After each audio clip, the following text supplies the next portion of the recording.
What's up, you guys? Welcome back to the Therapist Lounge. I'm a therapist through games, and today we are talking about Batman Arkham Shadow, a game that puts you into the shoes, which feels like literally the shoes of Batman. A game developed by Camouflage and developed by Oculus Studios. Now, this game is a VR exclusive for the MetaQuest 3. And what this game does better than any of the other Batman games that I have played is really give you a feeling of what it's like to be the Batman. And it all starts with the gameplay. The gameplay of Batman Arkham Shadow allows you to take on enemies and really fight as Batman. I'll give you an example. For most VR games that are combat based, you just do a lot of, arm flailing around. You're just, there's really no method to your madness, for those who really aren't too savvy with like fighting and combat games and things like that. I use Creed as an example. When you're playing Creed and you're boxing, you are boxing as you are, right? Just how you would do it. But when you are playing Batman Arkham Shadow, it prompts you how to punch, when to punch, what kind of punch to throw. And the reason why it does that is because at first I was like, I don't know how I feel about that. But when you actually play it, it makes you feel like Batman. Every punch you throw just has like a dramatic effect. It'll tell you when to throw the left hook, when to throw the right punch, when to throw an uppercut, when to slam your arms down to really bring the pain to whoever it is you're fighting. And what I thought wasn't gonna be a mechanic that worked actually turned out to be great. I found myself really feeling like I was getting a cardiovascular workout in playing this game, because after every interaction that I had, I felt myself having to catch my breath, working up a little sweat there. And it just felt like a great way to get a little bit of exercise in. And again, like I said, whenever you throw that left punch and that right punch, it just like the delay of the punches, it just felt more impactful, right? Like there'll be a command that tells you to bring your arm down and it'll break the leg of whoever it is you're fighting. Oh my goodness. I really thoroughly enjoyed it. And then of course, you're going around, you're using bat gadgets, you're grabbing items off your chest, off your belt, the way you would shoot the bat claw, when you're trying to get around all the enemies. It really felt like playing, like all the other Arkham games, but in a first person perspective. And like I said, like that VR perspective.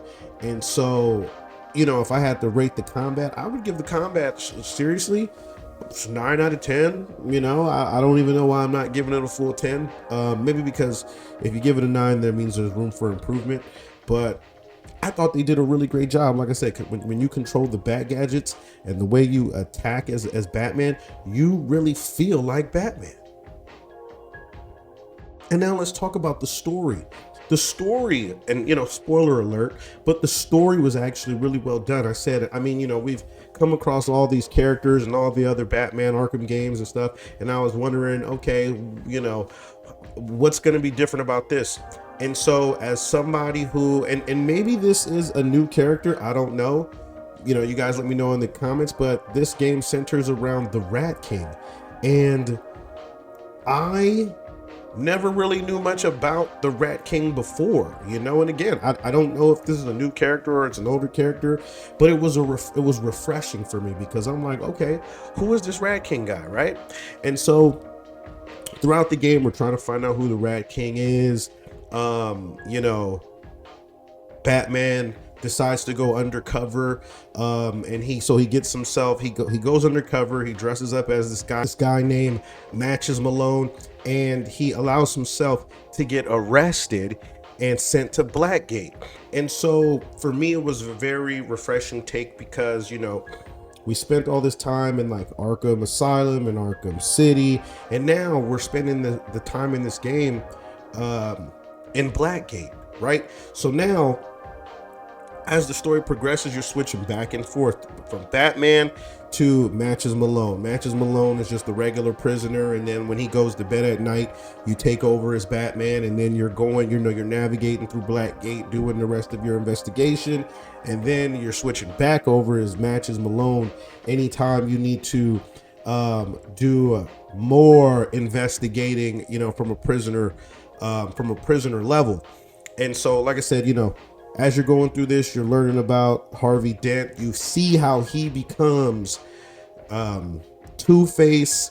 You see how your relationship with Gordon, your relationship with Gordon kind of blossoms a little bit. He was under the impression that Batman killed somebody, and as you all know, that's Batman's number one rule is that he doesn't kill anybody. He might break some bones now, but he will not kill anybody, right? And so the game follows just the investigation that leads to the Rat King and who the Rat King is. And so while you're going through the game, you're solving puzzles, you're upgrading abilities just like all of the other Arkham games. You're getting special gadgets that lets you navigate through Blackgate prison. And I actually thought it was really very well done how they kind of did like the backtracking, right? You go to one part of the prison, you'll see an area that you can't access, and then later on in the game you'll get a device that gives you the opportunity to access those areas. And so now you're doing like backtracking, and it's allowing you to find different treasures and collectibles and things like that. And you also, spoiler alert here again, there's also a brief scene where you are in solitary confinement and you start to interact with the Joker, who is in the room next door. Now you don't run into the Joker face to face or anything like that. He doesn't really play a big role in this game at all. Just a small role. But again, this game, very, very similar to all the other Arkham games. Like I said, the story is really good. When you learn about more of like the Rat King and everything, it really sets what I've learned about the origin of just characters in itself. It really sets it apart, to try to tell different stories. And another thing that I really liked about this game is the way, you see different stories on how Two-Face became Two-Face in terms of the accident that, that caused him to have his face scarred. And in this game, it introduces a different way. So again, spoiler alert, if you haven't, if you don't want me to spoil it, you can fast forward or come back to this a little later. But in this game, Harvey Dent becomes Two-Face when he is in court, and the psychiatrist that was being cross-examined has like some type of device, and it causes and he accidentally spills it in Harvey's face. So that's different than the cartoon version, that's different than the Telltale version, and I find enjoyment on how they come up with creative ways to give to give Two-Face a different story on how he became scarred. So this is a great game, and they did a really good job, like I said, VR, bringing Batman to life and really making you feel like it's Batman, So I'm curious to know you guys' thoughts. What do you guys think? Have you played this game? And if I didn't spoil it for you, and I'm glad I gave you the spoiler warnings, will you play it? I'm curious to know your thoughts. And I'll catch you guys next time here at the Therapist Lounge. Peace.